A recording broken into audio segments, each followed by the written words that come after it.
Welcome. Today is Thursday, October 16th, 2025. It's 3 p.m. Here in the council chambers of Greater Madawaska. I'd like to call the meeting to order. Resolution, please.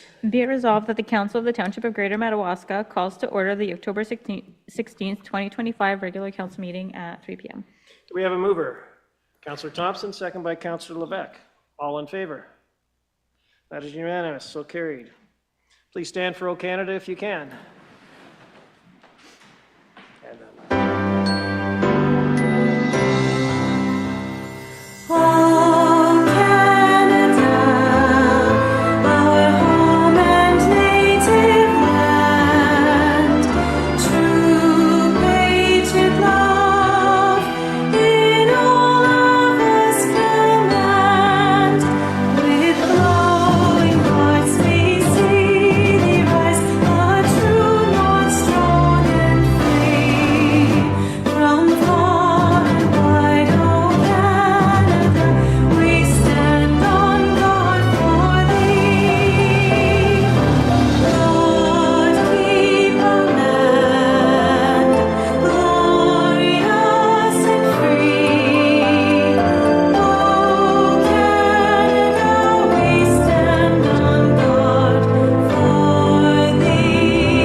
Thank you. Please be seated.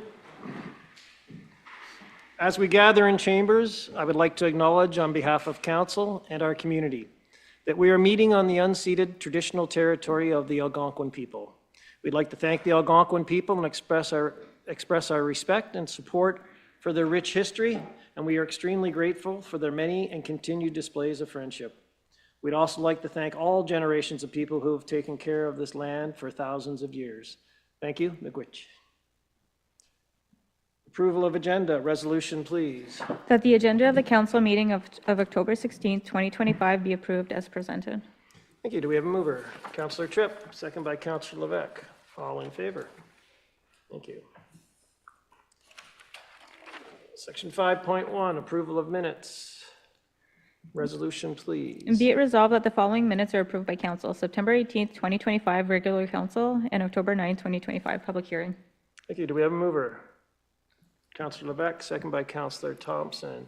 This is all, you've had the chance to review the documentation in our package. All in favor? That is unanimous, so carried. Thank you. We'll move on to 5.2 now. Accept the minutes. Resolution, please. Be it resolved that the following minutes are accepted by council: August 26th, 2025 Recreation and Culture Committee. Thank you. Do we have a mover? Councillor Thompson, second by Councillor Tripp. This is in your package. We've had a chance to review it. All in favor? Thank you. That is unanimous, so carried. Do we have any declaration of pecuniary interest or the general nature thereof? There is none seen. Thank you. 7.1, the mayor's report, 7.1, the mayor's report. We have an information item within that as well, and that was the letter to Renfrew and Area Health Services Village.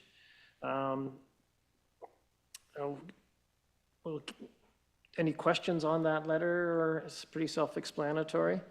So that is an information item. And then part of the mayor's report, I've represented the township at 7 county meetings since our last regular meeting. I've been to 4 community events. And I would like to remind council and staff and the public that in 10 days, we will be 1 year before the next election. Just to put everything in perspective. So that's the mayor's report for today. Just a little something to keep in mind. Okay, we now have a delegation, and 8.1, the library budget presentation. Ruth Jones. Thank you, Ruth.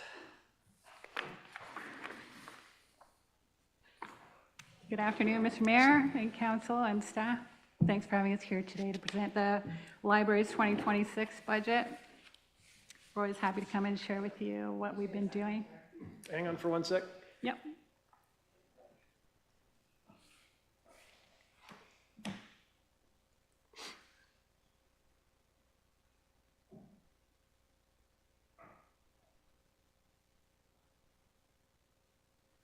Should we be playing music or something right now?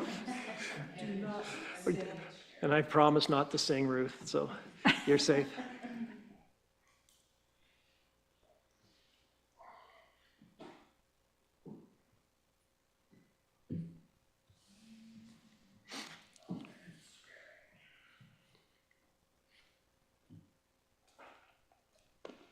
Sean, is that sharing for you on Zoom? It is.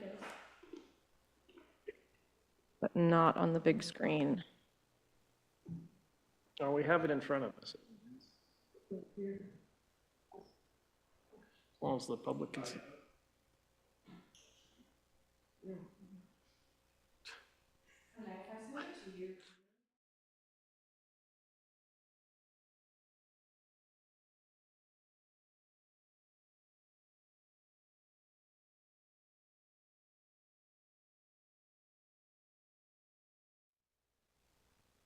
Thank you. Due to technical difficulties, we had a little glitch there, so we're back. Ruth, Okay. take it away. All right. Thank you for having me here today. I'm here to present the library's 2026 budget request. How would you like me to cue you for next slide? I'll just pause. How about, we like to begin our presentation every year by showing you some of the things that we've been doing over the last year. We've been keeping busy. The library is always busy. It doesn't matter how small it is, it seems, but there's always lots to do. This slide just shows some of the programs we've been hosting in-house and some of the activities in which we've been participating out in the community as well. And then some of the groups and partners we've been able to bring into the community over the course of 2025 as well. I'm not going to dwell on that slide any longer because we're short on time to present. We did add in 2025 2 radon detectors. I felt like that would be a useful tool to have available in the community. We were in 2023, I think, or 2024, we were donated a monitor that we were able to make part of a catalog search kiosk in the children's area, which has been a good addition to the library. The kids have already figured out how to use it, and they're trying out all of the buttons that I haven't explored yet, so that's exciting. There's lots of work still to be done in the catalog system, and it's a bit of a hard slog to sort of clean up data of 45 years, but we're working on it, so that'll be an item that comes up every year. We've been working on the catalog data as well.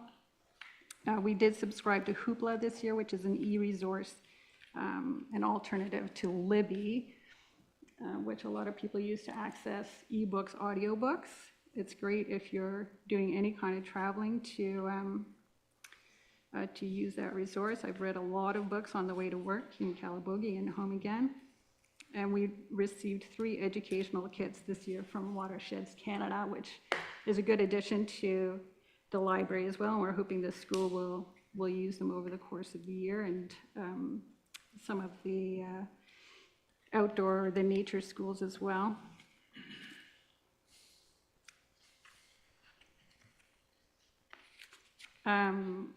Every year we have been presenting our library resource usage statistics, and it will have an additional slide that shows just an increase in the digital take-up, which is good. Our library memberships are sitting at about 506.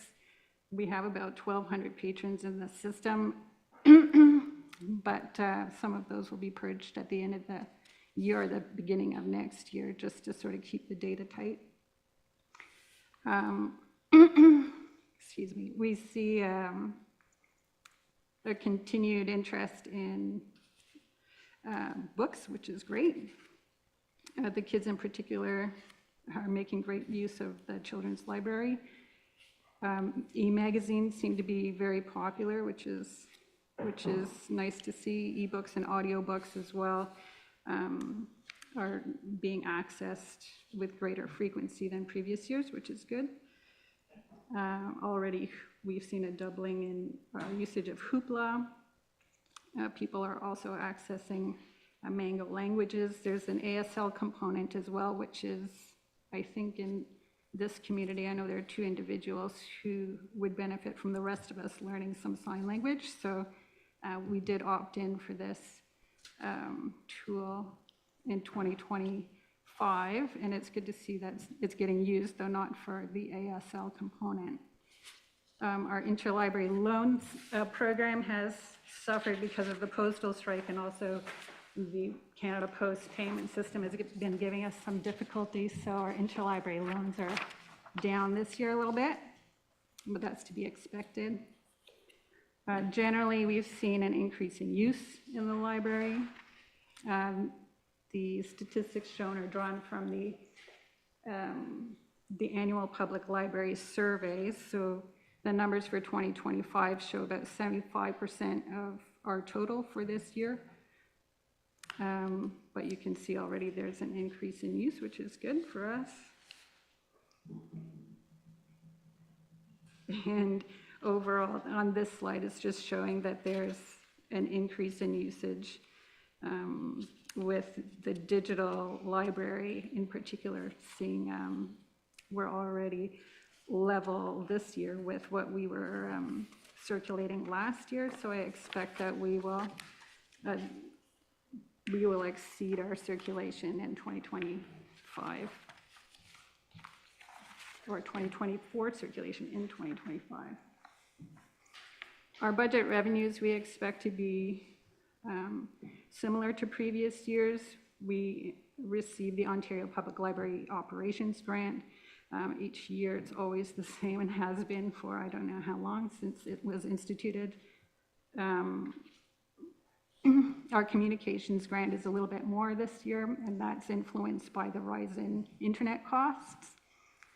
Our fundraising, we expect to be able to fundraise about $4,500.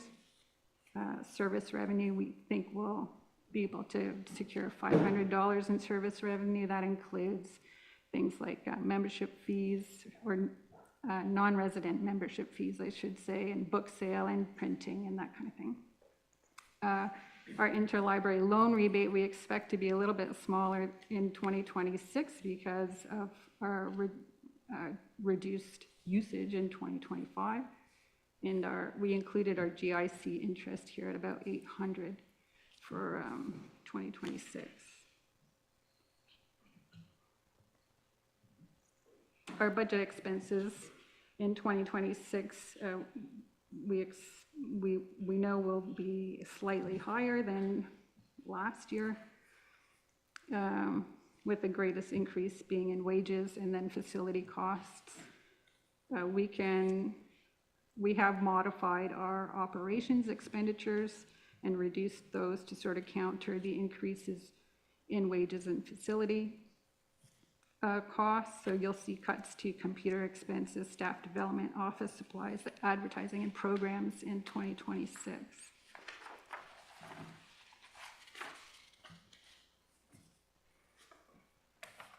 So with our revenues sitting at about 19,000 and our expenses at 177, we expect the net cost of operating the library to be about 157,469, and that's our request from the township for 2026. Thank you. Thank you. Do we have any questions from council? Councillor Tripp. Thank you. First, I'd like to start with just how impressed I am at the work that you've been doing with the library and how well entrenched it's become in the community. It's been 4 years and you've almost doubled your access from citizens. When I looked at the budget, I recognized that most of the increases were related to COLA and the 1.5%, that you've kept it fairly tight. Under operations, you talked about cuts in those programs. Could you elaborate a little bit on that, please? Programs we felt was one area in which we could cut, because we looked at our expenditures in 2025 and we haven't expended all of our programming budget. I think I budgeted $200 monthly for 2025, and it's shrunk a little bit, but I think we'll be able to deliver. We'll just have to rope in more volunteers, I think. Okay, It's a good way of putting it. Yeah, Okay. it is a bit like that, isn't it? perfect. Thank you. And I just again like to reiterate, 5 years ago, the library was at best on life support, and now it's a really integral part of the community. So you and your team should feel really quite good about what you've done. And you're coming back with a budget that is not significantly higher than last year. And the increases are things that are, make sense. So thank you. Thank you. Councillor Levesque. Thank you, Ruth. I echo that. Really good work. And the report is fantastic. So showing trend over year is really helpful for us, I think. Happy to see the user and usage statistics up as well and some trend analysis. In terms of the website being up 29%, can you speak to that?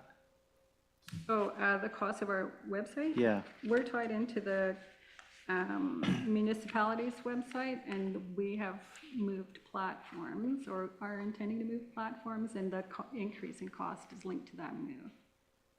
I don't know anything more about that. Okay. Thank you. That's Jen, something. do you have a? No, just other than we incorporated what the new fees will be.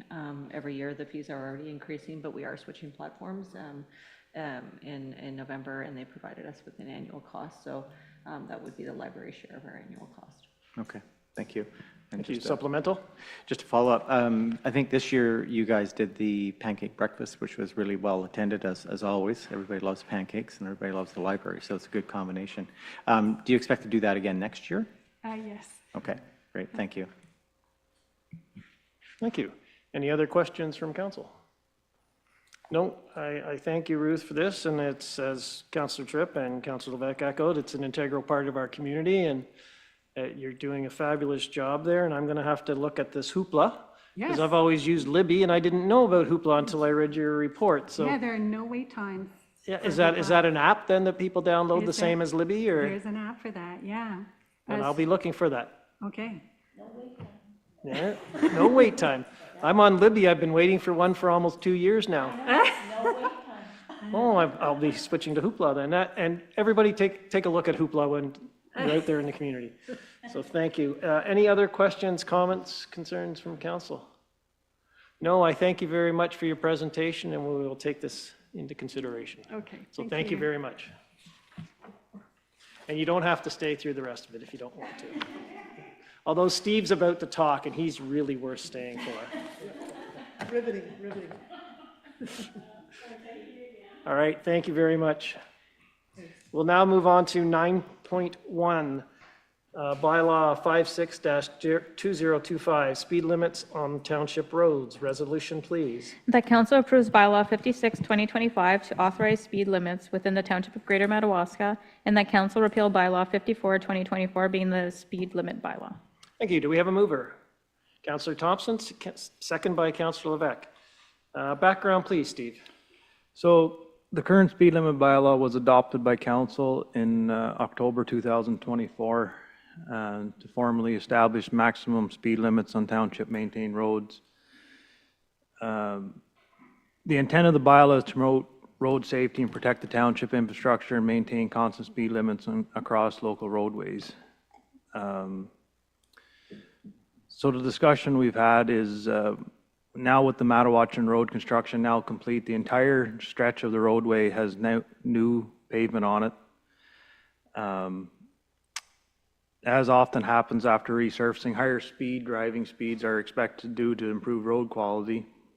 To help manage this, staff recommend lowering the overall speed limit from 70 to 60 kilometers while maintaining 50-kilometer limit through the village area where there's more pedestrian activity. The remainder of the Madawaska Road will also have the sharp curves signage with the little yellow speed limit plaques underneath for the curves as well. Just a side note, the Madawaska Road continues from the county line onto Addington Highlands, and they have their speed limit down to 50 kilometers on the whole section of Madawaska Road. So I don't see a problem of lowering it from 70 to 60 on our section just for this reason, and we also have to remember that there's winter driving on some of these roads too, so the lower, the better. And also during this review, we noticed that Wolf Rapids on the speed limit bylaw didn't have a speed limit on it, so we're just putting the speed limit at 40 kilometers to align it with other comparable roads in the township. Thank you. Any questions, comments, concerns from council? Councillor Thompson. Thank you. I think it's a good idea. I'm concerned that there isn't a great OPP presence, and I know we have had better OPP speed regulation through, especially Centennial Lake Road, where you get the motorcycles. Is this something we can let the OPPs, I don't know who could address that, know about, that there's likely to be That was increased? one of the reasons why we did this speed limit bylaw then, was that the police said there was no bylaw, so they had no, like, if there was no posted signs, it's 80 kilometers, so people could drive 80 kilometers on that road. So that's why this was done in the first place. So now, if they do catch somebody doing 80 kilometers in a 60, they can actually do a fine and charges. Excellent, thank you. Thank you. Any other, Councillor Beck? Thank you, Steve. Just a quick question. So with this adopted, are all roads then consistent with the bylaw? Like you mentioned Madawaska and the other road? Is that now, everything is now encapsulated in this now? When we did Ferguson Lake, it was a similar thing. It was, wasn't posted, and it was 80. Now that it was complete, we dropped it to a 60 as well. So Right. like it goes in with all of our higher traffic roads. Okay. And the village, when you say the village, you're talking about Madawaska? The village of Madawaska. Yeah, like, and that's 50K. It's 50 kilometers through. I think Calabogie's 40, is that right? Yeah, on the county road section, yes. So it's the county road section, okay, great, thank you. Any other questions, comments, concerns? Nope. Thank you, Steve, for that. And does anybody need the resolution read again? Are we all good? All in favor? That is unanimous, then so carried. Thank you, Steve. We'll now move on to 9.2, new initiative, liquid calcium information item. And I believe Steve for the background for that. So this is just a memo to council. Just this year, we tried tried liquid calcium instead of calcium flake that we normally use. So approximately 6 years ago, the township purchased a water tank that was designed. It fits in the box bodies of our tandem plow trucks. It is equipped with a spray bar for the calcium application. Years back, the county had taken out some big plastic tanks that held liquid salt at their shed on Mill Street, and they gave them to the township. So we had them in our yard. So this year, Public Works staff we made a level pad and set those tanks up and plumbed them, and we got a tanker load of liquid calcium brought to our yard and just put in the storage tanks. I thought this was a better way of doing it, because when you can order 20,000 liters, but then you have to have roads graded enough to take 20,000 liters, and it's hard to get that amount of road ready to put that much on at one time. So this way we can get a few ready, we can take our own liquid calcium out in our own truck, put it on, do a few roads, and if there's anything left in the truck, we can pump it back into the tank, and there's no wasting it or having to use it this way. So we found it worked out very well. The guys really liked it. It's a lot better than the calcium flake. Once you open a bag, you have to use it. So if you didn't have enough, you were having to use it up somewhere because you couldn't put it back.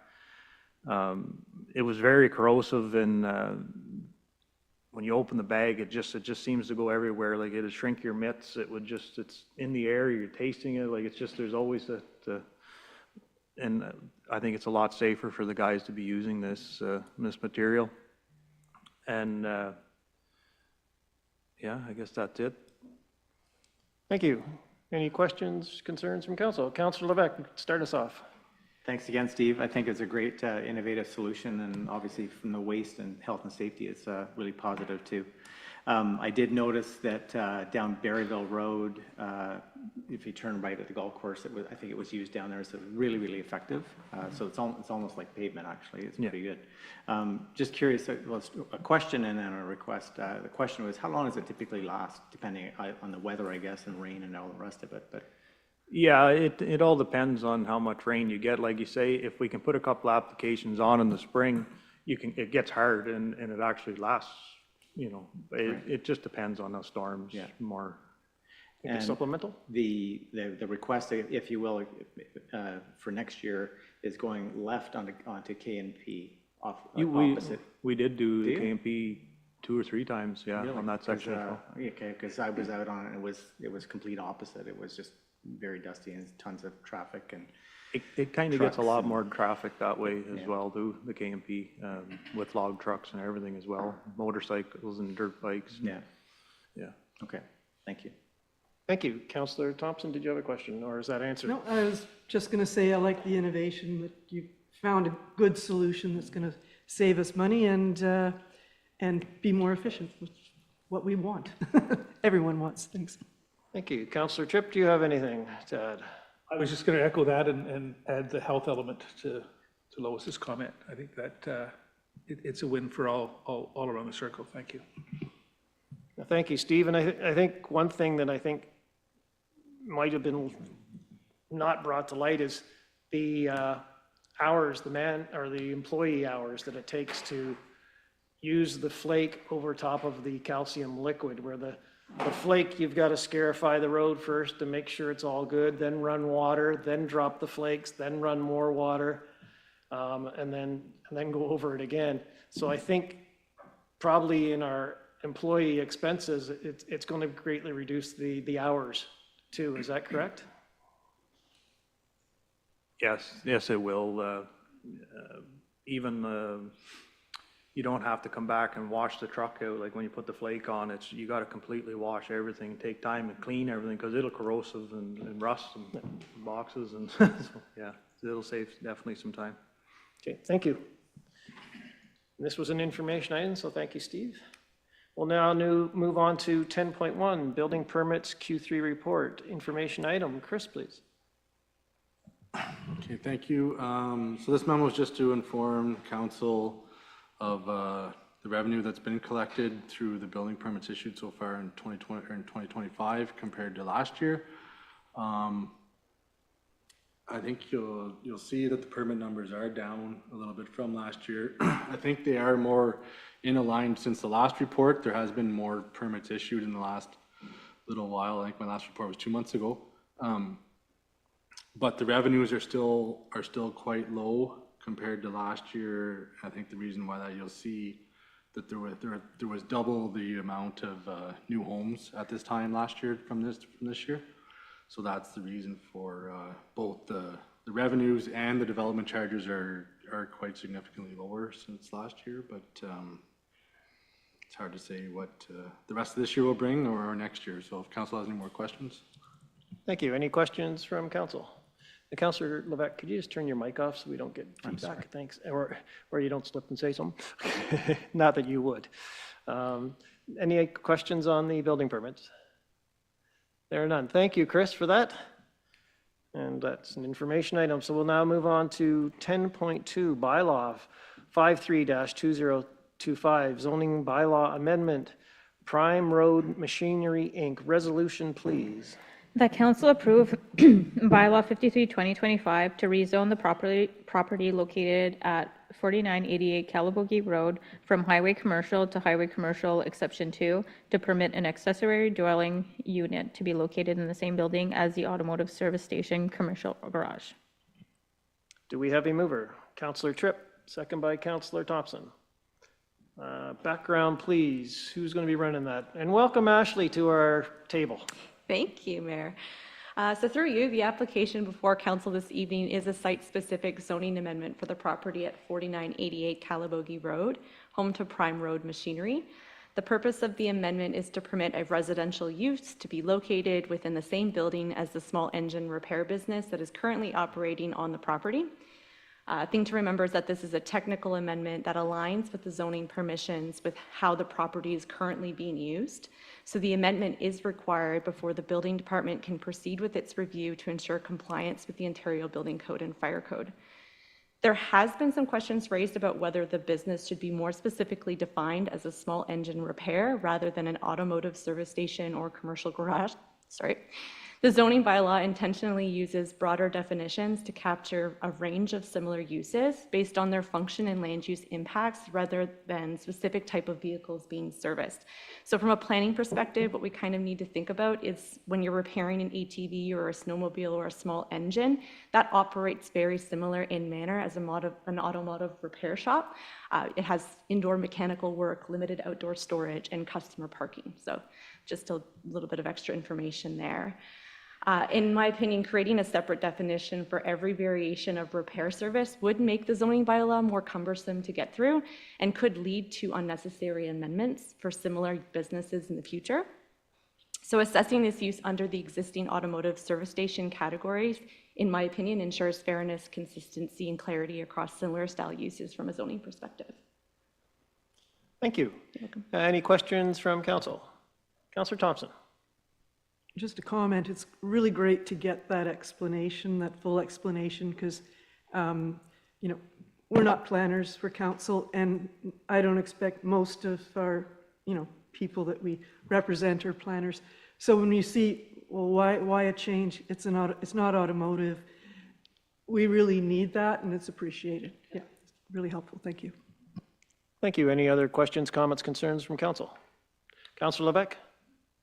Thank you, Ashley, and great to meet you in person finally. I think the comment about being cumbersome to change the bylaw to accommodate other repair-like shops, whether it be power sports or farm equipment. I don't know what else there could be besides that, aircraft perhaps. But I think given the fact that the township has at least 4 that I'm aware of that fall into the power sport category, I think it's something we should and could look at, but I don't think it would create a lot of cumbersomeness in the future.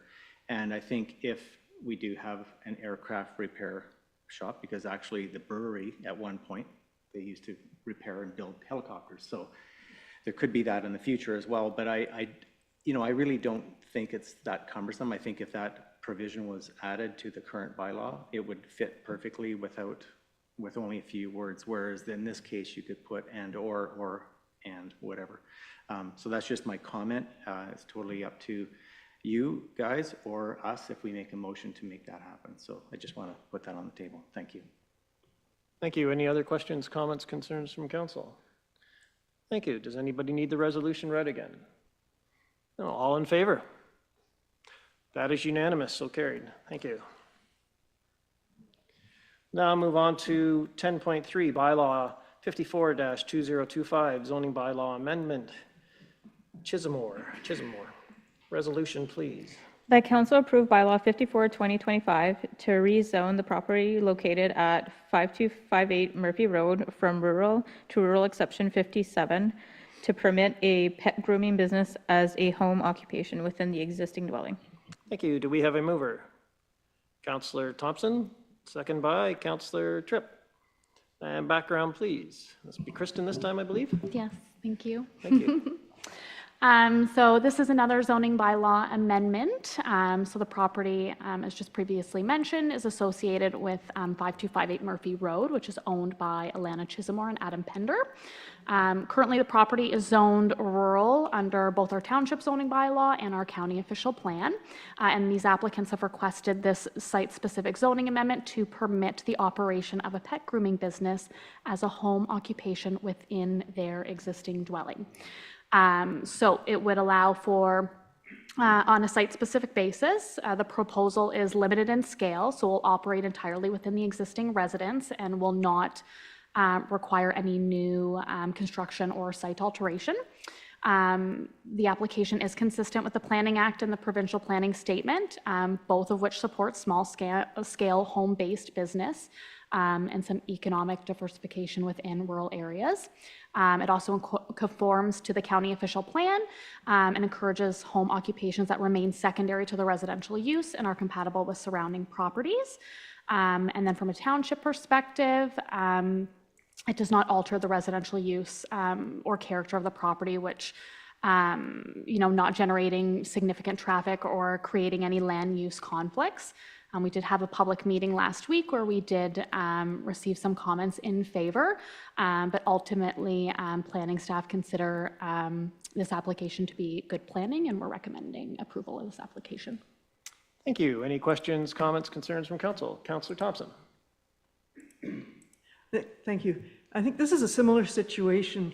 I had questions about, and someone from the public did as well, about it's a home occupation. Why do we even need an amendment? And it was explained to me that there wasn't a similar category, so we needed one. Do you want to elaborate on that so everybody understands? Yep, I can touch on a bit. So when you think of a pet grooming business, there's considerations in terms of significant increased traffic associated with appointments. You've got noise and consideration to animals. So when you think of that type of home occupation, you have to consider the characteristics of the property itself, right? So we may not necessarily want to see a pet grooming business in a higher density residential subdivision, but when you look at a property, for this instance, it's rural. You're not going to have increased traffic.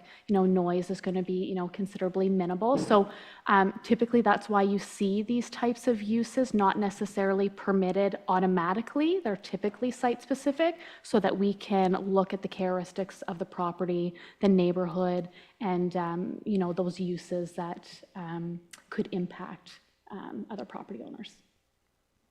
Thank you. Follow-up? Yeah, so it's more to assure the people and the neighbors that yes, that the people all agree it's okay. Well, that's good to know. Thank you. Thank you. Any other questions, comments, concerns from council? No? And resolution's fine. We don't need it reread? Okay. All in favor? That is unanimous. So carried. Thank you.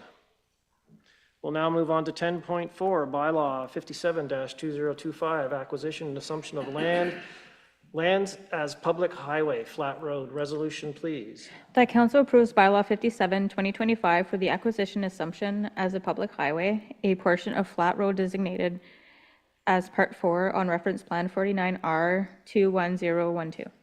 Thank you. Do we have a mover? Councillor Levesque, second by Councillor Thompson.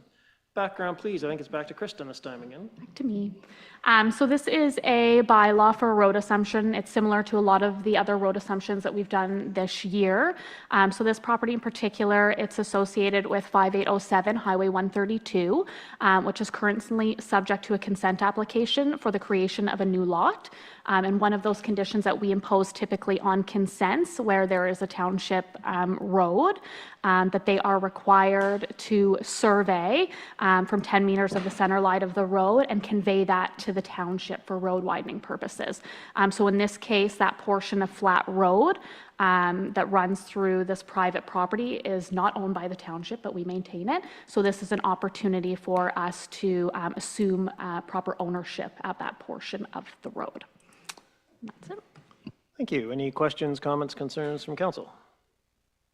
There are none seen. All in favor? That is unanimous, so carried. Thank you. Now we'll move on to 10.5, Draft Community Improvement Plan, or CIP. Resolution, please. That council receive the draft community improvement plan for review, and that council directs staff to schedule a public meeting under section 28(4) of the Planning Act to present the community improvement plan for public comment prior to consideration of adoption by bylaw. Thank you. Do we have a mover? Councillor Tripp, second by Councillor Levesque. Background, please, and I believe this is going to Ashley. Okay. We're playing back and forth here. Thank you. All right, so thank you, Mayor. Through you, the report before council this evening presents the draft community improvement plan, or in other words, the CIP, for the Township of Greater Madawaska. The purpose of this item is to determine whether council is satisfied with the draft plan. I'll emphasize that it is very much in draft form as presented, such that it may proceed to the next step, which is the public meeting under section 28(4) of the Planning Act for broader community input before final adoption. So just to give you a bit of a breakdown of what a CIP is, it's a strategic planning and economic development tool that enables municipalities to offer financial incentives and support programs that encourage investment in areas such as attainable housing, business revitalization, tourism, accessibility, and sustainability. The township's draft plan aligns with the 2023-2026 strategic plan, particularly goal 2.4, which is to encourage mixed development, as well as the County of Renfrew's Helping Your Place Excel, the HYPE program, which provides matching funding opportunities for eligible local projects. So at this stage, the CIP does not introduce any active grantor funding commitments. You're not going to get anyone knocking at your door right now for that. The intent here is just to seek council's direction on the draft and the ability to proceed with public consultation, gather feedback from residents, local businesses, and community partners, and then bring forward a refined version of the plan and with an adoption bylaw for council's consideration. So the plan does provide an important framework for future partnership funding and investment opportunities, ensuring that the township can proactively support local revitalization and attainable housing initiatives while maintaining consistency with county and provincial policy objectives. Thank you. Any questions, comments, concerns from council? Councillor Levesque. Thank you, Ashley. Really good report, and happy to see the contents in there. I guess for everybody here as well as at home, the question might be is around how does this support or align the secondary plan? So in other words, how do they come together, or are they completely separate and two separate things together? I mean, if we weren't doing the secondary plan, this would stand alone, and vice versa. So how does this align to those together? So thank you for that. The two are going to be very much separate. So the CIP is a separate document than a secondary plan. They're two separate sections underneath provincial policy. The community improvement plan is your tool for actually creating those incentives, whereas the secondary plan is essentially guiding the direction that you'd like to see in a specific area of your municipality. They will align. I would encourage them to align. So essentially what will happen here is as we proceed through the secondary plan, there's probably going to be properties within there that we deem as, essential properties to develop in a certain way. So then you can create the incentives to make sure that there's alignment to encourage it to be developed in the way that you'd like it. So you'll see both of them sort of tie into each other, but yes, definitely two standalone documents. Thank you. Supplemental? And just to follow up on that, I think when it comes time for us to market these things, just to eliminate the confusion, make sure that people are clear on what these two things are, because they just heard about the secondary plan, now this, and it may cause confusion. That's the only comment. Thank you. Thank you. Councillor Thompson. I think it's fantastic. I'm wondering I know it's a requirement to the community engagement anytime you do, what sort of information, what sort of feedback are you hoping to gain from people on it? So I would imagine that there'd be a range of different conversations that are happening. The big one is going to be with the businesses specifically, because in my history of working with community improvement plans, municipalities are notorious for putting out money for projects that they don't see as an advantage. So let's say if you put $1,000 towards a facade improvement, I mean, the $1,000 isn't going to go there very far. So then you're holding up $1,000 towards something that may not be suitable for the business community to even take advantage of, versus if you give them $1,000 for a sign replacement, they may be really willing to jump in on that. The big ones that I like to talk to the business owners about specifically are those tax increment financing, and then the waiver of planning fees, building fees, and development charges, mostly because those are things that aren't going to hit your taxes. It's not something that you really need to budget for, because you do technically, but not really in a sense that it doesn't have that financial hit. It's something that likely would never have happened in the first place. So those are two programs that I really like to see in community improvement plans, and are typically very well received by the business community. But you're also going to get the public feedback from the residents, let's say, and we'll argue, why are my taxes going towards someone else's property? So you get all that type of feedback. In terms of the information that we're providing them and wanting them to be educated on is the different incentives and support programs that are out there, so that they have a very good idea of what we can do and they can assess what would work best for them. And then we bring that back to council for feedback. And then just hearing the public as to whether or not there may be some public feedback that says we don't want one. And we'll give you that information as well. Does that help? Thank you. Supplemental? So would that include different, we're developing what categories? Do we need signage? Is that the big thing? Do we need public washrooms? will the feedback say what we want to accomplish with this?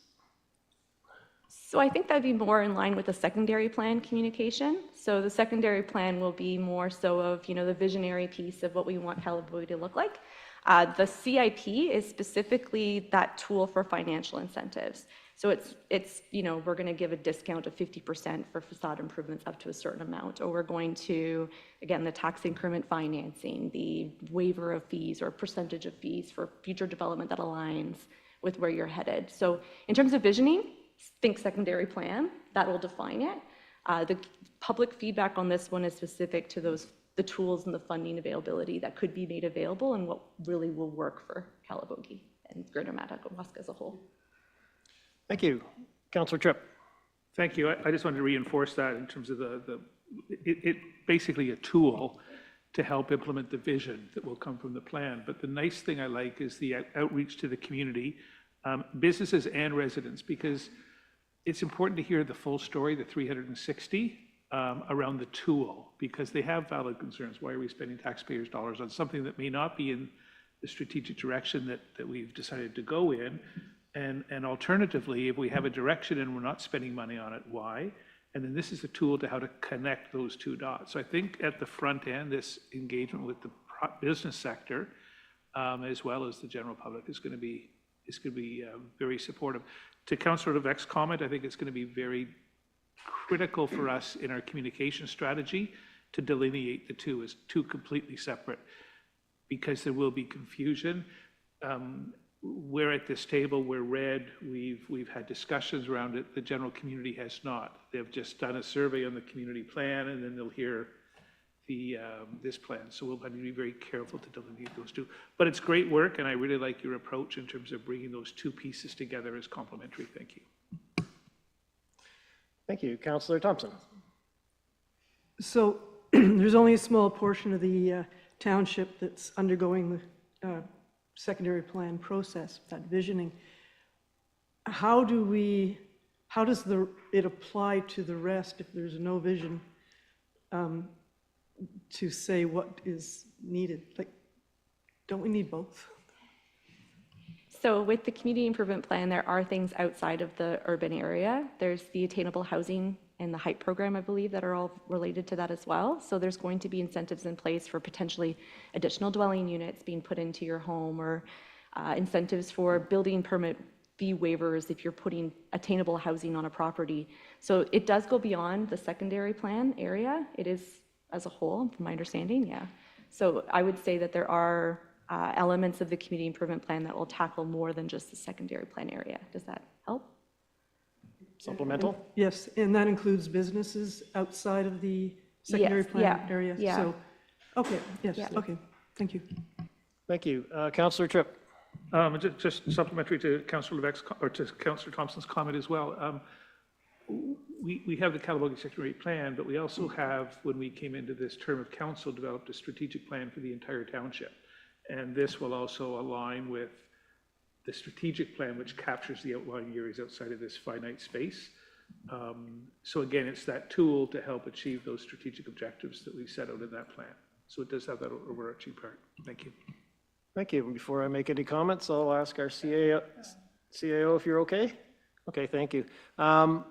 One of the things that the county has their programs, their HYPE program, and they also have the community and CIP as well for the county. And there are some incentives for developers and to obtain some money from the county through their CIP as well, but they can't apply for that unless we have a CIP. So, and one of the things that I wanted to ask, and I know I saw it somewhere in here and I can't find it right now, but it's per property, 5,000 per property. Is that our number that we put on it, or is that a legislative number that we, because I'm thinking if somebody had a brownfield property, the 5,000 might not be an incentive. So that's my question. I don't know where I saw it, but It's a magic number. Yeah. Yeah, it's going to generate discussion. Yeah. See? There we go. No, not legislated. But yeah, it's just a starting number to see whether or not that's something that can be accommodated. But I also see some challenges with the $5,000 number. You may have somebody who wants to max out on one, but you have, let's say that, I think there was one in there for the facade improvement, it's 1,500 max with 50%. But if that's the only thing they can apply for, then why aren't you limiting it to the 5,000 versus the 1,500? So all of those Yeah. things are going to get ironed out as we kind of go through the process. But it was sort of a starting point to have the conversations with the Perfect. public. And I started it. Yeah. Yeah, that's when I looked at it, I went, well, if I got a Brandfield property, that's not going to be, all right, so thank you for that. So this is our framework, and it's going to be a living document until we get to that point. I'll also add that it will be discussed during budget deliberations every year on what you want to allocate. So you could also have that flexibility of changing the number based on what you're seeing happen with the monitoring of the program. Thank you very much. Is there any other questions from council? Not from council, but from our CAO. Just to add to that, so that's where we bring in, you could see on the tables, we have the stacking of pipe, which is the county program, where you can get the funds from us in them. The thing is you have to recognize that that's all tied to the budget. So if, if 5,000 doesn't look like much, I mean, for us as a township, it may be enough, depending on all these programs. So we have tossed around the number of 25,000, which doesn't seem like much, but it's affordability for a township and bringing this program in. But this is definitely going to be ironed out throughout discussions. We'll be able to see what interest is out there and what people feel they would bring, or businesses they would bring value to them. Thank you. Is there any other questions, comments, concerns from council? Seeing none, all in favor? That is unanimous, so carried. Thank you very much. We'll now move on to section 11, Finance and Administration Department. 11.1, Biannual Finance Administration Update. Information item. Jennifer, please. So good afternoon. The 2025 variance report attached to, in your agenda package today outlines the financial results for the period of January 1st to September 30th, 2025 in comparison to the 2025 annual budget. Our overall financial health is in a really good position. At this point in the fiscal year, both revenues and expenses are expected to be within the 75% target range. And as you will see, overall financial results remain on track, with revenues nearly meeting our target year ends, and expenses continuing to align with expectations. So we will continue to monitor and manage the budget carefully. Under projects and services, so all our capital projects are on budget and progressing well, and we expect them to wrap up by year end. The Seniors Active Living Center program is performing as per the provincial budget allocation requirements and is getting a lot of positive feedback. We recently completed a tax sale with one successful sale and plans in place for the others, including investing one property and re-entering the tax sale process for the remaining two. On administrative update, the new online financial portal was launched in June and already has 164 users. We'll be continuing to find ways to promote it. We're switching to a Paymentus, the new payment system, in November, which will save the township money by shifting credit card fees to the users. And we're also working with our auditors right now with an interim audit starting next week. So under grants, since our biannual report, we have submitted an application for a fire protection grant. The primary objective of this funding was to enhance firefighter health and safety by purchasing SCBA cleaning system. This will align with the SCBA equipment that we are purchasing as part of the 2026 budget. Staff are hoping to hear back by the end of the year regarding the outcome of this grant application. And staff will continue to seek more grant opportunities. On cybersecurity, our IT systems are protected with strong security measures, regular testing and backups. Staff are continuing to participate in educational training. There were no cybersecurity incidents reported during this period, and our IT provider is reviewing future server needs, and staff will bring forward a recommendation as part of the 2026 budget. So looking ahead into 2026, we are currently working on the 2026 budget and forecasting on being efficient, keeping costs controlled, and ensuring quality services for residents. A draft budget will be presented at budget next a draft budget will be presented at next council meeting. In summary, we're in a stable financial position at this time of the year with projects progressing and no major issues to report. Perfect, thank you. And let's go. Is there any questions from council? Councillor Levesque. Thanks, Jen. That was a great report. I loved it, every bit of it. Well, no, I had some questions regarding IT and cybersecurity, which I believe touched on some sensitive areas. So I would like to make a motion to come back to discuss the IT security and security portfolio piece at a future closed meeting, if that's acceptable. No. So you'd like to sever this from this report? No. I would like to discuss deeper questions around what I would like to ask at a closed meeting. A closed meeting, okay, so you're looking As for I've more been- specifics, like you're Correct. from. So Councillor Levesque has requested some information regarding IT that is more confidential in nature.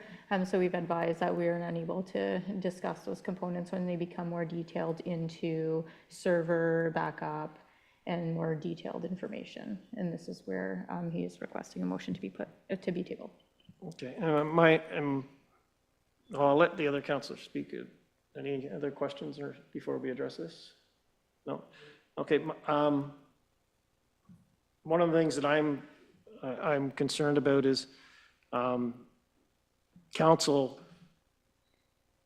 going into a close for some of the information that I know that you're looking for, where our role, I think, is that we receive the reports from staff saying that cybersecurity hasn't had any issues, that they're ISO. I think it said Didn't hear that. I thought that they were ISO in didn't here. hear Well, maybe that's from something I've read. I believe they're ISO approved, I think, but okay, I could be wrong on that fact. But I'm thinking that we're receiving the reports from staff, that everything is in order, and it takes us back to allowing staff to do their job, and what we need from them is, so if we receive the reports from staff that everything is in order and that the IT security is in order, I'm not sure that it's the role of council to take it past that step of accepting the reports. It's the same way as if an insurance auditor or our financial auditor comes in, we as council receive those reports and accept them. I'm not sure that us delving into the operations behind any of the staff reports, the operations behind them, and we can question some specifics on them, but I think when we come to a certified report to us, or reports that something's in order, I'll leave it up to council to decide whether we want to take this offline into a close. But I think, personally, I don't believe it's the role of council to step into the operation side of it. Sorry, I'm going to have CAO? the clerk speak to Oh, the clerk? I would just suggest, Jeff, if you put your motion into motion format, so a little bit of wording that council directs staff to, and fill in the words, have a mover and a seconder, and vote on it. Okay. Prior to that, I'd like to respond to that if I Yep. could. So I see our role as risk management and governance. And IT is a huge part of that. Others may not feel that way, but I feel it's a very strong part of that governance. I do agree, Mayor Weir, that there is an operational component of IT, obviously, and how it's managed. But since we've come into term, I have not seen any, other than today's report, and thank you for that, in understanding of what our IT is. I don't know who it is, I don't know what it is, I don't know how it's managed, and I haven't seen any specific reports, and I haven't seen any qualifications of the vendor, nor have I seen any evidence of a contract, although I know there is one. In other scenarios where we see, as an example, Stephen would bring forward tenders for Company X to provide services, and we would approve those based on recommendations of staff. I've never seen an IT contract, so I don't know anything about our IT, which again would support any risk management against the township, particularly for cybersecurity, but also our general IT management. That's just how I feel about it. And we can agree to disagree as to what's operations and what's not. So the CAO and treasurer have seen the list of questions that I would like to know, and perhaps there's an opportunity to go through that list and say, no, that's operations, or this fits into governance. Because out of the questions that I've asked for, a number of them do fall into governance. Okay. So, now, Councillor Thompson. I think the CAO at any time on any subject has the right to hear from anyone from the public and any of the councillors if there's a concern, and it's up to her to decide on that concern, whether or not it's something that should be brought to council, or if it can be worked out with staff. So perhaps that's the best way of doing it. I've provided direction to, or proposed a direction to Councillor Levesque, and this is why he's putting a motion on the table. Okay. Okay, all right, so that's been done. All right. So I guess is there any more on that? No, I was just going to say, if you want to make a motion. So I would Yeah, like come on to up, Robin. Our clerk is going to assist in this manner. So I would like to make I don't know what word you the council direct staff to provide a report outlining the township's IT infrastructure contract. Well, not necessarily contract, but services. Services? I mean, how would you classify what I'm after? Councillor Tripp? If I could help with some wording, I think what we're after is not to get into the operational, stay at the governance level, and ask direct staff to present to council a report on the parameters around our existing IT infrastructure. Is that broad enough to give you what you need? Yeah, and I guess just using the finance report as an example of that. This is a report that's provided to us about how finances are and where they're at. The reports that you would typically get from any IT provider about backup success rates, problems, all those kinds of things are something that typically would come back to an organization. So we do get those reports. Right. So you're looking for reports saying that Well, success. the measurement of how well the service is being managed, that's it. I mean, this is no different than again, the finance report, but again, it's a different category. So the reason we would be going into closed is because we would possibly get more technical and to safeguard the township and the security. Having that in a public meeting is not like finances. We don't discuss technicals of the finances for security purposes. I totally understand that. I'm only referring to the operational. So for this one, yeah, I agree. We can bring a report. We could also have our IT provider attend the closed session to discuss how we're structured and then go from there. So we're just working on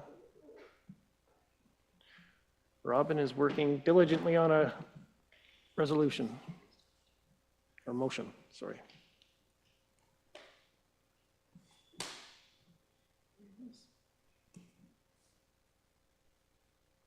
The council directs staff in a closed session to provide a report outlining the parameters of the township's IT infrastructure services, including security details. Does that help? Is that broad enough? And then I'm need to move on. We can go from there after that. We'll bring you, and then if you do this, we will try to bring something for the next council meeting and then go from there. We could add it to the agenda as a closed item if council approves the motion. Thank you. Yeah, do we have a mover? Councillor Tripp, second by Councillor Thompson, all in favor? That is carried. Okay, so now, does that become 11.2 now, that motion, or did we throw it in at the end? Sorry, Mayor, I'll put that in, I'll put it in the minutes with 11.1. Okay. So we don't Add need it in as a motion that was added. Okay, thank you. Anything further on the information item? No, none seen. Okay, we'll now move on to 11.2, bylaw 55-2025, being a bylaw to provide temporary property tax relief for damaged and substantially unusable structures.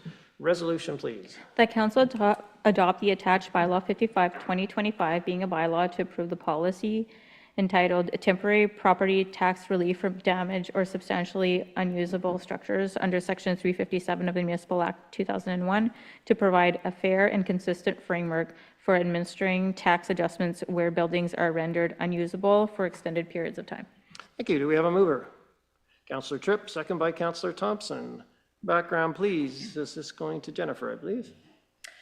So this afternoon, I'm bringing forward a new policy to provide temporary property tax relief for damaged or substantially unusable structures. In short, this policy will guide the municipality in how we assess and apply tax relief when a building becomes unusable due to damage, such as a fire or flood. This type of relief is permitted under Section 357 of the Municipal Act, and it's something we've handled before. However, there has been a recent change in how the process works. In the past, MPAC played a more active role. They'd come in and they'd assess the damage and provide a recommended assessment adjustment, which then we would use to calculate the property tax reduction. But recently, MPAC has stepped away from making those recommendations. Instead, now they provide a notional value, an estimate of the structure's value during the period of damage. But the final decision on tax relief is now entirely up to the municipality. Because of this change, we are proposing a formal policy to ensure that each application is handled fairly and consistently the same. This policy includes clear definitions and eligibility criteria, a relief matrix that ties the amount of tax relief to the level of damage, defined roles and responsibility for township staff involved in the process, and a maximum period of temporary relief. So this approach makes the process more transparent, fair, and efficient, and it gives staff and property owners a clear understanding of how relief is applied. Any questions? Thank you. Any questions, concerns, comments from council? Councillor Lebec. Thank you very much for that. Just a quick question for you. In terms of damaged buildings, are the property owners obliged to remove them or demolish them as part of the, I guess, the alignment with the reduction in the taxes? So basically what happens, they only have 2 years. It's a temporary relief. So if they do not remove the building, they go back to a full, well, they do not receive that temporary relief after 2 years. So they have a full CVA. Their incentive is to, going to want to demolish the structure. If it's unfixable, it would be more financially I guess, responsible for them to do so. So yes, this process will only provide a temporary relief for a period of time. Thank you. Thank you. Any other questions, concerns from council? I'm actually going to throw a question at you, Chris, in regard, actually not a question, more of a statement to you on this. In regards to this 2 years and unusable homes and demolitions, in conversation we just had in the hallway, you explained to me that if a house is to be demolished or, and it's within the, not within the building area of the new bylaws, so it's closer to the water or something, one of the things you said to me is they need to have a demolition permit. Could you just walk us just around that for a sec, just so the public can understand it as well? Yeah, so sure. So in most cases, anytime a building is demolished, a demolition permit is required. And we do push for that even from a planning perspective for that reason. Like you just mentioned, maybe a building is like a legal non-conforming, is too close to a body of water or something like that. If the building is ever removed before a permit was issued under demolition, the township has no record of where the building was currently located. So this way, if they do get a demolition permit, there's documents that state it's whatever distance from water, from side yard, whatever the case may be. So then if they do want to maybe rebuild within that setback of, reduced setback of a water, just for example, At least the demolition permit was in place, so they can apply now for a new permit. But this new policy, I think what Jen is bringing in is with the 2 years, it will entice people to either get a new building permit, to rebuild, or demolish, depending on the extent of the damage, right? Thank you, Chris, for that. With that, any other questions, concerns from council? There is nothing. So resolution didn't need to be reread, or are we good? Okay, all in favor? That is unanimous, so carried. Thank you. Thank you both for that. We'll move into 11.3, bylaw 47-2025, being a bylaw to delegate authority. Resolution, please. That council approve bylaw 47, 2025, being a bylaw to delegate authority for administrative matters to township staff, and that council repeal bylaw 52, 2022. Thank you. Do we have a mover? Councillor Thompson, second by Councillor Tripp. Background, please. Who are we going to do for this one? Jennifer again? Okay. So today I'm bringing forward bylaw 47, 2025, which updates the township delegation of authority bylaw. So in summary, this outlines the kind of decisions staff are allowed to make without having to come back to council for approval every time. This new bylaw would replace the current version, bylaw 52-2022, which was attached to your agenda package today. Part of the township's strategic goals were to ensure efficiency, communication, and transparency, which resulted in a review of all of our policies. The current policy has served us well, but after review could use some minor housekeeping. So the goal here is to continue to allow staff to handle day-to-day routine matters more efficiently, so council can continue to stay focused on bigger strategic decisions. These updates primarily include making the existing delegations clearer so staff know exactly what they are responsible for, adding a few delegations that reflect what's already happening in practice, and ensure everything complies with the Municipal Act and regulations with current staff structure. So just to clarify what is not being delegated, because there are things that only council can do, and this bylaw respects that. We are not delegating anything related to setting tax rates, passing or changing the budget, making or repealing bylaws, or appointing or removing statutory officers. So in summary, this update is really about clarifying and strengthening the policy we already had, so staff can carry out their responsibilities confidently and efficiently, all while keeping council in full control of the key decisions. Thank you. Any questions, comments, concerns from council? Councillor Lebec? Thank you again. Just a question as I was reading through the table of delegates. In some cases, it had one person, i.e. the CAO, and other cases, a CAO and treasurer. Obviously, that's on purpose, but a question would be, is there a need to have a primary and a secondary delegate in those cases? Or is it assumed that under the Municipal Act, if the CAO is missing for whatever reason, it delegates to the treasurer in that particular case? You know what I mean? So in some cases, you haven't outlined here, but in other cases, it may just default to the delegation of authority scenario. Does that make sense? I'm looking to see who wants to handle this question. Does that make sense? Yes, so generally speaking, it doesn't reference the delegative authority as in CAO to deputy CAO. It's actually intended for some scenarios that are financially related. So you're essentially saying the CAO also would like the treasurer to be part of that approval piece. So a lot of those are meant to be in that way. So they're intentionally intended to have the treasurer there for that reason, is to have that dual. Okay. Thank you. Any other questions, comments, concerns from council? Okay. There are none seen. All in favor? That is unanimous, so carried. Thank you. We'll now move on to 11.4, adjustment to the December 2025 council meeting date. Resolution, please. That council approve adjusting the December 2025 regular meeting of council to the third Thursday of the month in accordance with section 4.2 of the procedural bylaw 24-2023. Okay, do we have a mover? Councillor Thompson, second by Councillor Tripp.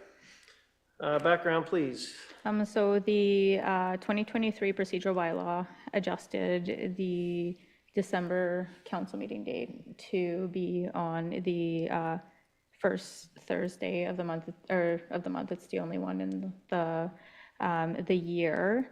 We normally operate off of the third Thursday, and we have found over the last few years that we feel a bit pressed on getting an agenda out. We are usually working through year-end items with budget and finalizing items, and we're finding that we're pressed to finish by the beginning of December, and then there's a bigger gap to the January meeting. We're just looking to put it more into that same process of third Thursday of the month. This would also follow the public meeting, which is also on the second Thursday of the month. Therefore, we would have the regular council meeting after that, and it kind of follows the same process we have already. Thank you. Any questions, comments, concerns from council? Councillor Thompson. I just want to be sure, is this going to be the third Thursday in December or the second Thursday? It just says later in the month is better. So it's moving it to the third Thursday. So it consistently through the year? Yes. Okay, that makes sense, thanks. Thank you. Any other questions, comments, concerns from council? There are none seen. All in favor? That is carried.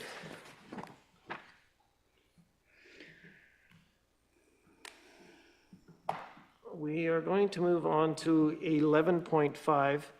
Prior to doing that, may I have the, maybe we have a break if council agree? Just a 5-minute break? Okay, can we just take a 5-minute break, Sean, if that's all right? Clerk and Sean?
Thank you for your indulgence. We are back. It is 4:22 p.m. We'll now move on to 11.5, Health and Wellness Hub Strategic Framework. Resolution, please. The council endorsed the Calabogie Junction Health and Wellness Hub Strategic Framework as the guiding principle for partnership, funding, and implementation discussions with future decisions to return to council for consideration. Thank you. Do we have a mover? Councillor Tripp, second by Councillor Levesque. Background, please. So I have a bit of a presentation just to kind of simplify the plan.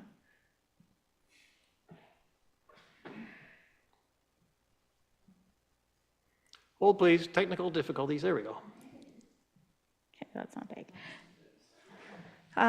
So what I have here is at the last council meeting, we discussed the next steps for this health and wellness hub. And I had indicated that in the near future, I'd be coming back to council. I had indicated into January. But we have a lot of movement in the health services world where funding's being provided. We have been contacted by our MPP to discuss priorities, and it's become more and more important to kind of move forward with some sort of framework. And initially, the plan was intended to be more like a business plan, but plan seems very structured, and this is how we're going to follow it, where this is more of a framework. So it's been adjusted to being a strategic framework intended to be followed as it's intended at the end of the day to provide me, staff, guidance on how to approach this project that is essentially council's project, and then report back to council at certain times during the process. So what we have is the bit of a tagline. So at the beginning you talk about this connecting health and community closer to home. So this plan is more about modernizing rural, like a new rural model, integrating healthcare and wellness together.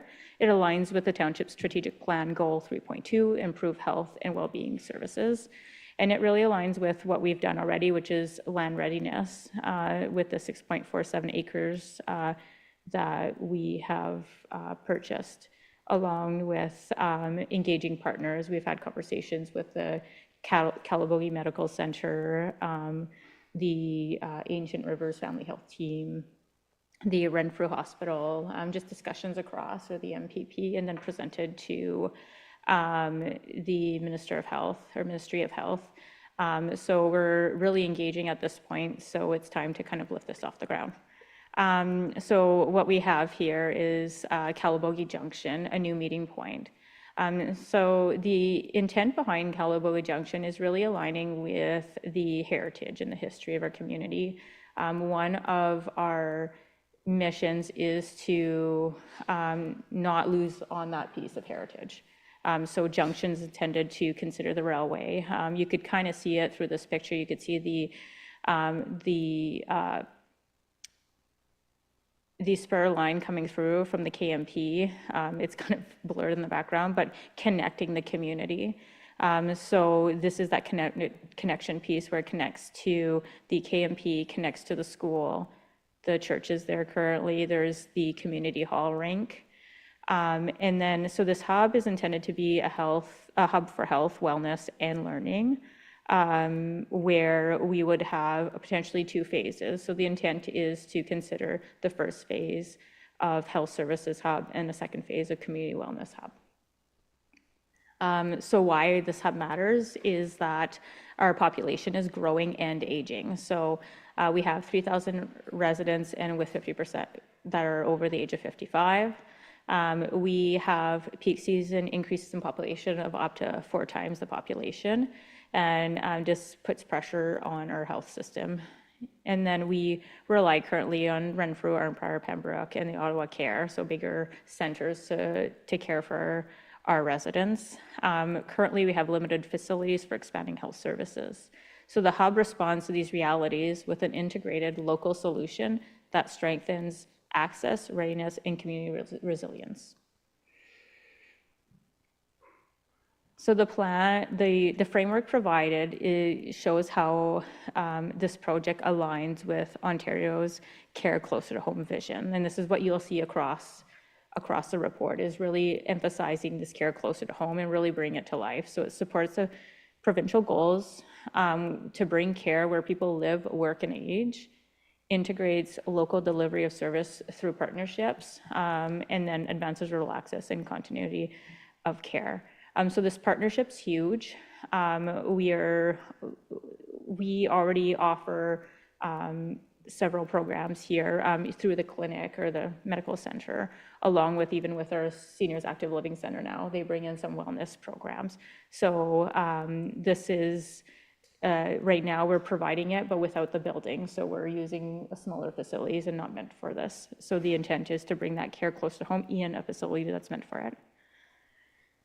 So expanding a bit on the phase one, so it's expanding clinical care. So what it does is expanding Calabogie Medical Center. It's already established. We're not establishing a medical center here at clinic. It's already there. What we would like to do, or to accommodate the medical center, is to add more clinic rooms, more health services, mental health, pharmacy, maybe some training spaces. There's an opportunity to partner with the University of Ottawa's School of Family Medicine, where they're really close. We have the ability to train for rural medicine. So there's an opportunity for that medical center to do that through their physicians. And then it supports physician recruitment and retention. And what we're hearing is that there are physicians that want to come to Calabogie. However, there is no facility to house them. And then this second phase is prevention and active living. So we're hearing also through the new program it was initiated on April 1st, the SALC program, that there is a need for preventative care and also for some rehabilitation. We've been contacted by the main hospitals regarding rehabilitation programs that we provide through SALC. So what seems to be happening is that some of our residents are using our SALC programs, and then they went back to their rehab center in, say, Pembroke, to say that our programs are working well for their rehabilitation. So now they're contacting us to see what other programs we provide that they could, I guess, recommend to their patients to be able to do rehabilitation here. So there's an opportunity here with an increase in space to be able to do that connection piece and fitness here in another space. Right now we're using the halls and whatnot, but it'd be nice to have like a space meant for it. And then there's the second phase also talks to, and it's all the way across, it kind of talks to this future integration of attainable and seniors housing. So more housing for the workers here, maybe it's the physicians, just more of that affordable home, maybe within the infrastructure, maybe as an anchor tenant. So there's an opportunity for that. So this shared leadership and collaboration. So we have the township as landowner and facilitator. We have governance at the table, so education, health, community partners. There's partnerships with the health teams and the county of Renfrew.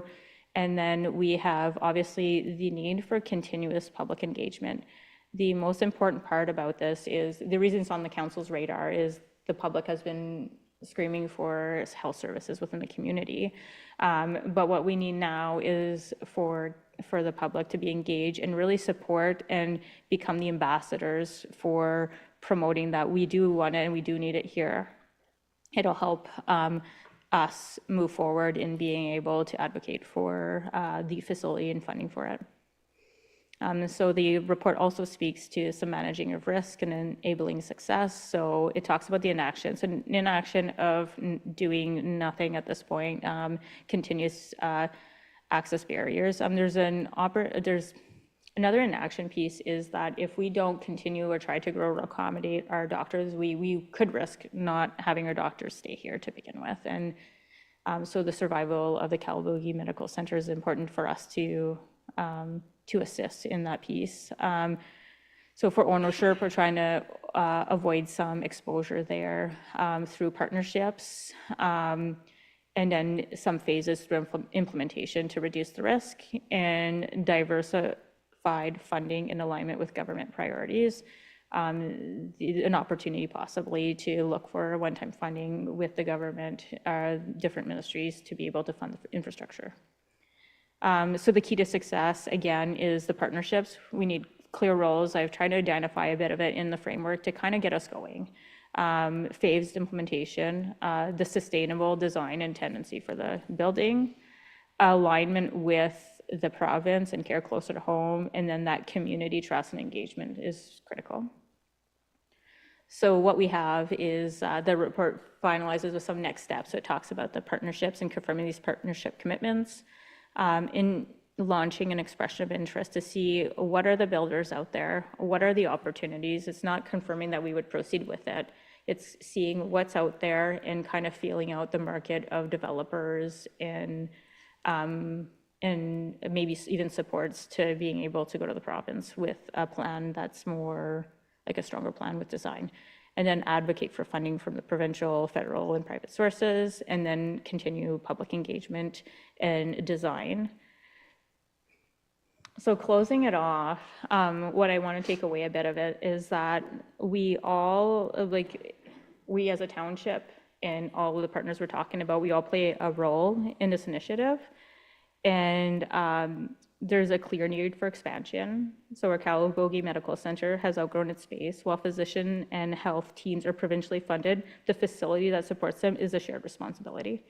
The Health and Wellness Hub strategic framework is our collective roadmap, a shared commitment to bring care and wellness to Greater Madawaska. Thank you. Any questions, comments, concerns from council? Councillor Levesque? Yeah. I did. Thank you very much, Renee. That was a really well done presentation, and the report was really well completed, and everything in there was understandable, comprehensive. The one thing that I would looked at in there was just more of a question. It could be premature about governance. So just assume, right? The future has happened. You know, the land is there. The building has been erected and operating. There's physicians in there. How does the governance of all of that work in the future? Or how do you see it? Sorry, which may change, right? Yeah, so the plan kind of leans on examples like Carleton Place, right? So Carleton Place, how they proceeded as the township is completely removed. The developer owns the land. It opened a week or two ago. The developer is the one that manages that property, and the governance sits there. So there's that position, I guess. So I'm really, at this point, framework side, we talk about that position in there, but we also talk about the fact that if we hit a point where you weren't to have a developer come in, and this was not that opportunity, then there may be more of the township needs to consider what bigger role are we playing in there. But yeah, so at this point, it's not determined. Right. But that's what's contemplated. Yeah, and just, I guess, just to clarify, the part I'm talking about governance is what physicians or what programs enter, leave, are sustained and so on, because you've got the delineation between the landlord, if you will, and the township's role. Then there's the governance piece of the facilities and the management of the facilities and so whether it falls under the family health team or another organization, I guess that's the question, but I guess that has to be ironed out. So what happens is, yeah, so like, for example, I'm going to go back to Carleton Place. The developer operates that area. The family health team only has a rental space within there. So because the family health teams are only funded for operational, so they essentially don't own the facility at the end of the day. So so that's the biggest component is making a decision on, do you have, maybe you have a developer that is ready to sign off on meeting the requirements for health care. Yeah, your biggest risk is having a developer not bring in the services that you would want to see as a community too. So it's very, I would say it's very up in being determined as this develops. So I know I can't give you a straight answer because it's so unsure Yeah. on the developer, on the township role, and then you want to make sure, like, for example, a component of it is the community or the Calabogie Medical Center. But we may want to pull out other pieces and bring them into like health services and bring them into there. Now they all become their own lease. They all become their own. So the owner of the facility determines that. We're just not there yet. Thank you. Thank you. Councillor Tripp. Thank you. This is really exciting. It's been a long journey to get to this stage. I'm really impressed that this has come forward as a strategic document because it really frames, I think, the genesis of what we want to do. And to Councillor Levesque's question, you know, this strategic framework allows us to have these conversations, a community consultation to start pulling all of this stuff, looking at best practices. But it gives this council something that's tangible and concrete to say, we've taken the step and we're on the path, but we're not tying anything. The document doesn't tie this council to any decisions. The big decision items will come back, as Jeff mentioned, will come for robust discussion and that decision on our role and the entire commitment of council behind it. So it's nice to have this as a strategic framework to give Renee and her team a tangible footprint to go out and to continue the discussions she's having and build the partnerships, knowing it's a strategic framework that keeps coming back to council now for our deliberations. And we'll have the opportunity, I'm assuming, in the future to get in and really unpack some of these questions, not just around this table in a short agenda item, where we'll start to unflush some of this. But it's very exciting. I'm very impressed with the document. I really like how you framed it in chunks. There's the health service hub and then the community wellness hub. And I like the tie back to our heritage. I mean, we realize, you know, the last train that came through town was in 1961. That's not that long ago. We assumed that that was back in the 1800s. So it's nice to tie that and links into the whole package of what we as a council have done from day one with the strategic plan, identifying ourselves, looking at the development of the community, and now we have a document that allows us to take that to the next step. And it's not just for this council. That strategic framework also lays down some concrete pillars that next council can go forward with, be that us at the table or new people at the table. It's that foundational piece. So thank you for this, Renee. It was really, really well done. Thank you, Councillor Thompson.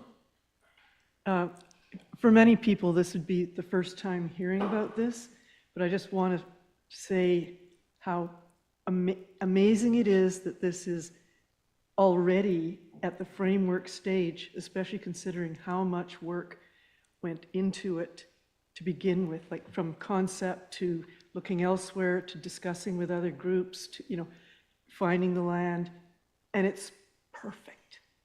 I think it's perfect. That's a tough criticism, but I'll follow up. Is there any other questions, comments, concerns from council? No. What really amazes me about this is at last council meeting, we were talking about putting this document, getting a business plan or a framework or a structure together. And we were optimistic that we would get something by January. Well, it's October 16th and we have the document in our hand, and the amount of work and time that must have gone in to this, Renee, and I thank you so much for it. You've probably lost sleep over it and lost weekends over it, and to have it so robust and to have it to be able to start the conversations we need to have and to put it out there to the public that, hey, we're looking for some investor. We're looking for somebody to take this on with us. And to be able to have this presentation, and from this, we will be able to work with it, and maybe after consultation with, you said Carlton Place, we go, okay, look, this might not work, or this is a better way of doing it. But at least we now have a structure and a framework that you can move forward with, and you can start making those strategic, I mean, you already have made so many strategic conversations already, but now you can go forward and gives you not our blessing, but our yeah, hey, take it on and do it, because just after reading this is so comprehensive, and to say that we're starting out with this is really good, because now we have something very strong to build on. And I thank you, basically what that whole, me rhyming off what I just said, thank you so much for your work on this. It's greatly appreciated. If there's no other questions from council, I will call for the question. All in favor? That is unanimous. Thank you so much. We will now move on to section 12, committees and boards. The 12.1 Library Board, Councillor Thompson. Well, you heard a lot regarding the budget from the library today. One of the things I'm most excited about, I don't know if you know the background, but at one point the library was in jeopardy. And one of the reasons was because it was felt that the whole township was paying taxes for it, but services were only in Calabogie. And we've been trying to remedy that for quite some time. We didn't get any statistics in 2022, but we did in 23, 24, and 25. And it is building outside of the Calabogie. Calabogie and you know, I'll call it the West End, but Dacre, Mount St. Patrick, Griffith and Madawaska. In 2023, there were 4 families. And this year we had 46. And that was from one engagement when we went to the Fish and Game Club. There were other ones here and there, but it just shows that it will build, and it is building. And hopefully there'll be, you know, with the seniors, we've done a good job getting the seniors together, getting some of those other programming, get it out. Do you want to speak about that, or premature? No, I'm just saying, we need help to get more out to the other areas. Did I put you on the spot? Well, Okay. can I just interrupt? It's going well, and it's going to get better. I was just going to ask you to continue on with your report. And if the CAO is at liberty to say anything right now, she will. And if she's not at liberty to say right now, she won't. Right. So that leaves it. well, I'll just say that we have great hopes that things will continue to get better in the future. That's good. And on the township side, we are connecting with the library to discuss an opportunity to partner. And it would be, if it works out, we'll be going back to council to discuss it. Thank you. Anything further on your report? No, any questions, concerns from council? No, I thank you, and I thank everybody for the budget today too, so that was good, so thank you. We will now move on to 12.2, Recreation and Culture Committee, Councillor Levesque. Thank you. Just a few items from September. Music in the Park concluded. That was our second event in September. That was at Barnett Park. Estimated attendance was between 60 and 70 people, with everybody staying for the entire event.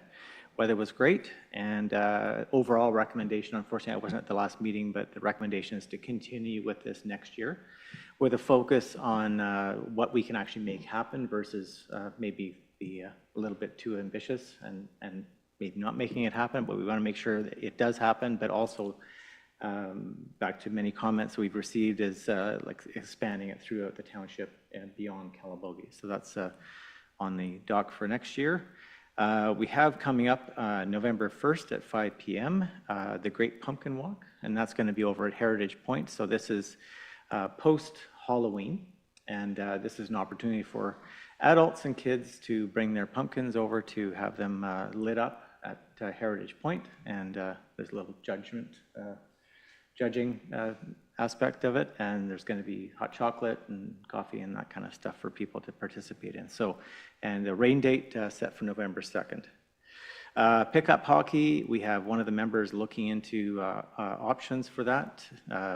Currently there isn't a specific league per se, or nothing that's really organized, so we're going to look into that.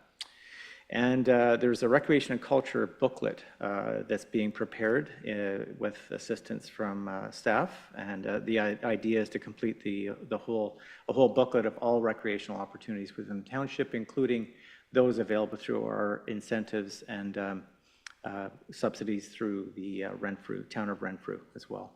And one other positive note about parking at both the Manitou Mountain and trailheads, there was confusion about annual membership for parking.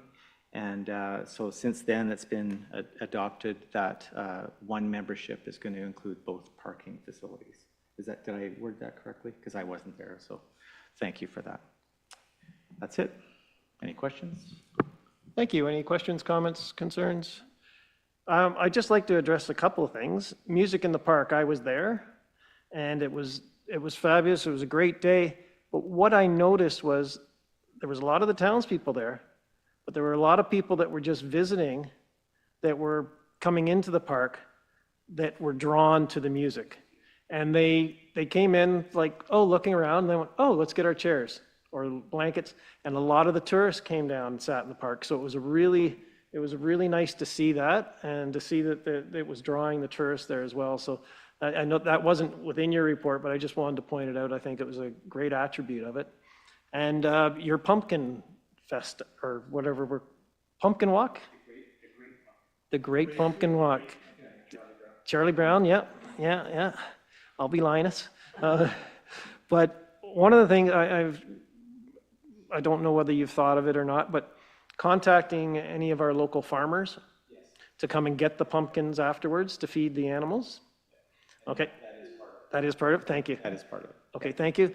And now our CAOs knows I'm going to bring this up because I've had discussions with her before about this. Could be anything. Could be anything. Take it back to the Recreation Committee to see if we want to do a pumpkin contest next year for the largest or heaviest pumpkin. Okay. Because I've seen it in some communities where they do it, and then they actually hollow them out and they try rowing them in the water. Might be a little chilly, but maybe like if we could do, I don't know, throw it out there like a largest pumpkin, something to add into it. So Thank you. I know it's one of my crazy ideas, but I've seen it done other places. So Thank yeah, you. you're the best. Because last time I talked about it was to Renee, and she went no. I think we looked at you for that. I don't know. But anyway. Oh, no, it was my warped idea, but I'd throw it out there and see what floats, so to speak. Is there any other questions, comments on the information? No. Thank you, Jeff. We'll now move on to the South Ottawa Valley OPP Detachment Board. Councillor Tripp. Thank you. I'm really wishing I had gone at 12.1 and started this as opposed to ending on that discussion around pumpkins. Well, let's seed where it goes. That's what's concerning me. So,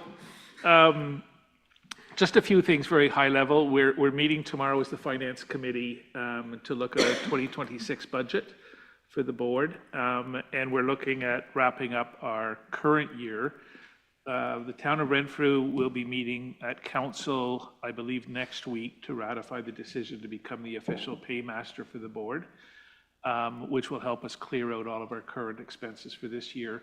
We will not have spent all of our budget, so we will be in our process tomorrow rolling whatever anticipated surplus we have. The suggestion is to roll it into our next year's budget. And then when we present that we'll be sending out a note early next week to the mayors, the CAOs, and the finance team of each of our 7 partner municipalities. And then we'll start the discussions about the 26 cycle. So that will be happening tomorrow and wrapping up, but we are in good position. The board has matured a lot in our initial year, as has the entire structure. The Ontario Association of Police Services Board has gone to the ministry and approval for a change of name, which makes it a little easier, not quite as an awkward terminology around detachment boards. That will be coming out in January, which will impact our naming. So we'll be changing the name yet a 3rd time in the 1 year. So we resisted buying letterhead. And we'll continue to do so until we have some assurances that we've landed on a mark. We've also had one new member who'll be joining the board, more to come once she is signed up from McNabb Rayside. And we'll probably look at reallocating the officers' positions on the board as we come into 2026. So main point is the budget stuff will be coming shortly. Thank you. Thank you. Any questions from council? There are none. Thank you, Rob. Thank you. We'll now move on to 13, bylaws. Bylaw 13.1, bylaw for approval. Resolution, please. Be it resolved that the following bylaw, 58/2025, confirmatory, be deemed read a first, second, and final time and passed by council at the regular council meeting held October 16, 2025. Do we have a mover? Councillor Lebec, second by Councillor Thompson. All in favor? That is carried. 14.1, motion to adjourn. Resolution, please. That the regular council meeting of October 16, 2025 be adjourned at 4:52 p.m. Do we have a mover? Councillor Thompson. And second by Councillor Lebec. All in favor to adjourn? That is unanimous, so carried. Thank you so much. Have a safe evening and enjoy your weekend. Take care.